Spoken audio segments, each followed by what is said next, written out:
As the seasons change, be on the lookout for several eye-catching alignments of planets and stars, along with the moon playing hide-and-seek with a stellar bull's eye. The night skies will also showcase the farthest planet from the Sun at its best for the year, while early mornings will offer ghostly views of a serene cosmic pyramid. So dust off those binoculars, and mark your September calendar. The distant ice giant reaches opposition this month, which means it will sit opposite to the Sun in our sky and will be visible all night long. Opposition also marks the planet's closest approach to Earth, which will make it brighter to our eyes than at any other time of the year.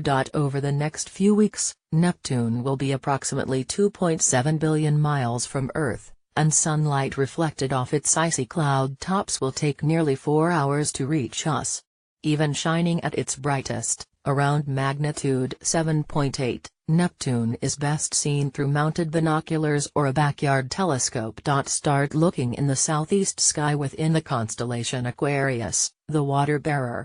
Scan the constellation carefully, and look for a tiny blue-gray disk to pop out against the background of fainter stars.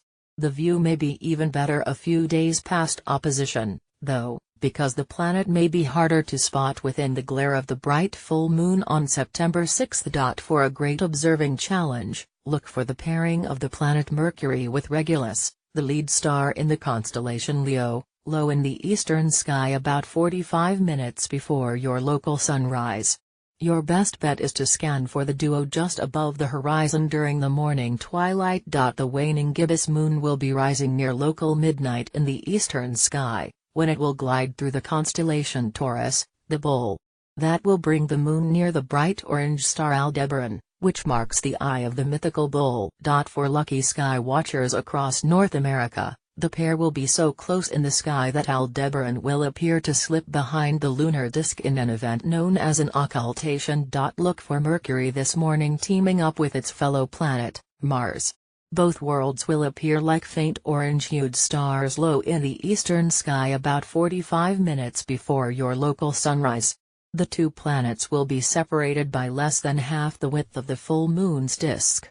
Of course, this proximity is an illusion. Mercury, the closest planet to the Sun, is about 48 million miles from Earth, on average, while Mars is roughly 55 million miles away. Starting on this day and lasting for the next 2 weeks, observers in the northern hemisphere will have their best chance to see an ethereal display called the zodiacal lights, thanks to a near-moonless sky in the pre-dawn hours. The phenomenon is caused by sunlight reflecting off countless dust particles scattered between the planets along the plane of the solar system. In the dark countryside far from city lights, look for a pyramid-shaped glow fainter than the Milky Way rising above the eastern horizon. Fall kicks off in the northern hemisphere while spring starts in the southern hemisphere at 20:02 UT on this day. The September equinox marks one of the 4 major turning points in the seasonal cycle. Seasons occur on Earth because the planet's axis is tilted with respect to its orbit around the Sun. But during an equinox, the tilt effectively vanishes, and both hemispheres experience equal amounts of sunshine.